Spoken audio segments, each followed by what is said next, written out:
Addiction, more than a substance. Much of the research for this speech has come from Dr. Brazik's Drugs and Human Behavior class, the material I've been exposed to in class, Dr. Amon's book Unchain Your Brain, as well as my own personal struggles with addiction. How do people get hooked onto substance, whether legal or illegal? If people are compared with the vervet monkeys on the island of St. Kitts, it is arguable that people are genetically predisposed to addiction. If heavy drinking runs in one's family history, it is possible that person could develop an addiction to alcohol. Take, for instance, the monkeys. Based on their genetic history and their actions on the resort islands, they're predisposed to drinking alcohol. Aside from that predisposition, there are various other factors. Perhaps the most important is brain function. The way we treat our brains determines how our brains in turn will treat us. Everything we consume, whether it be food, beverage, alcohol, legal and or illegal drugs, cigarettes, our daily activities, all that affects our brain, and that in turn affects how we act. Our prefrontal cortex is our commander-in-chief. When we're young, we don't have a strong prefrontal cortex. Our brains will learn from experience if they're treated with care at a young age. There's that saying, you learn from your mistakes. Parents, please pay attention to this. What you do as parents, your own behavior, how you treat or do not treat your children, what you feed or do not feed your children, what you do or do not discuss with your children, that all affects the prefrontal cortex. According to Dr. Raymond, adolescents typically have less efficient activity in the PFC because this part of the brain isn't fully developed until the age of 25. Until the age of 25, the brain is undergoing a process called myelinization, in which a protective substance called myelin wraps around the brain's neurons, helping the brain's nerve cells work up to 10 to 100 times more efficiently. So when drugs are used at a young age, it affects the development of the prefrontal cortex. This is really tough because a lot of kids use drugs because they come from broken homes. A lot of kids are neglected and depressed, so they're doing something to bury those feelings. I didn't come from a broken home, but a lot of my friends did. Maybe I just did it to be cool and to fit in. I'm not exactly sure. But I go ahead and blame caffeine. I started drinking coffee at the age of 13. My mother loves coffee. My grandfather loves coffee. My uncle loves coffee. I'm genetically predisposed to liking coffee. But I started drinking it heavily at the age of 19. I started experimenting with tobacco, marijuana, alcohol, and hallucinogens between the ages of 17 and 24. While I was sparingly using hallucinogens, I drank heavily. Once I turned 21, drinking became an addiction. It was the tipping point because it was easily accessible. I'd wake up thinking about drinking. I wanted to party. I'd wake up thinking about giving up drinking. I'd exhaust my funds. I was quite frequently late with rent money because I wanted to go out to the bar. And I spent a little bit too much, perhaps.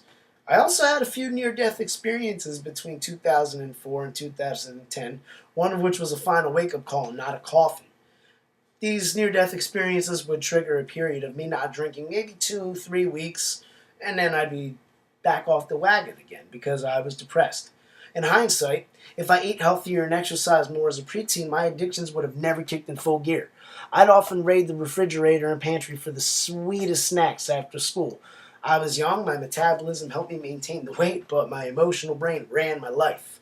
It got to the point where as a young adult, I couldn't fight the craving, letting my limbic system and my basal ganglia completely take over. I had no supervisor. Now I do because I exercise and I eat healthier, and I'm not polluting my brain with alcohol anymore. While I drank, I will say my prefrontal cortex, it definitely could work a little bit better. It is where it is, one step at a time, and I'm happy where it is. But it definitely could get better. There's always room for improvement. While I drank heavily, I religiously followed Dr. Amon's 4 C's: craving, compulsion, loss of control, and continued use in spite of consequences. Continued use and relapse. Why do people continue to use? Why do people relapse? It's never too late to get sober, but beating that relapse, or fighting a relapse, it's really tough to resist. Heroin addicts suffer a rough withdrawal, making them feel very sick, so they continue to use in spite of the consequences, even when they've exhausted everything. I was at rock bottom with funds, but I still wanted to drink. Meth addicts experience extreme depression once they've beaten withdrawal, because meth gave them such a dopamine rush that it becomes so salient to the brain in terms of pleasure. One recovered meth addict studied in Dr. Broderick's class mentioned that it takes the brain 6 months to a year to generate dopamine on its own. So while these substances may nearly kill you, it's tough to beat that depression. And so one might find themselves relapsing. So if you've never done drugs, if you have done drugs and you're trying to recover, understand that drugs play with dopamine, serotonin, GABA, and endorphins. Chemicals you do not want to mess with and you want to treat right. If you treat them right, they will give you natural highs. They will make you feel good. But you have to give them the opportunity to do that. Eat healthy. Avoid fast food. Limit foods high in fat and sugar. Eat fruits, veggies. Drink green tea, but limit caffeine. Exercise. That will keep dopamine levels healthy and allow one to stay focused. Exercise definitely boosts dopamine levels. It also allows one tryptophan to get to the brain faster than other proteins, allowing healthy serotonin levels. Consume food and drink that are high in glutamic acid, such as raw spinach, oats, green tea, lentils. Take magnesium and vitamin B supplements. That'll allow healthy GABA function. Eat just a little bit of chocolate every single day. A couple tiny pieces.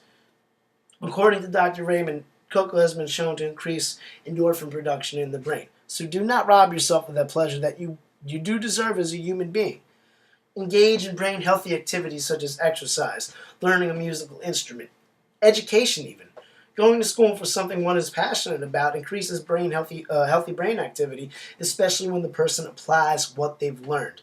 It's okay to get hooked on brain-healthy activities, and doing so keeps the brain distracted from relapse. I started riding my bicycle. I went back to school, and I have been sober for 3 years. Cravings are easily stifled when one's PFC can calm the limbic system without a struggle.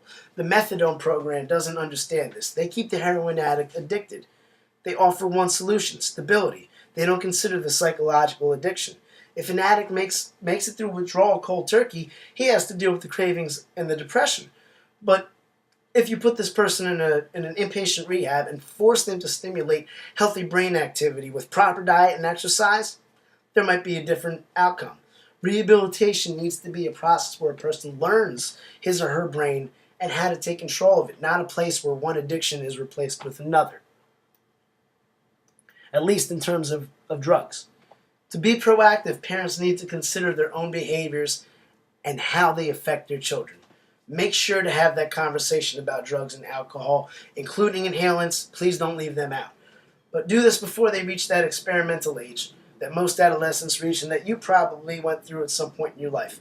Rather than drugs or alcohol, a teenager may get hooked on playing sports, academics, making music, dating, all which are healthy brain activities. So as long as no serious head injuries are sustained.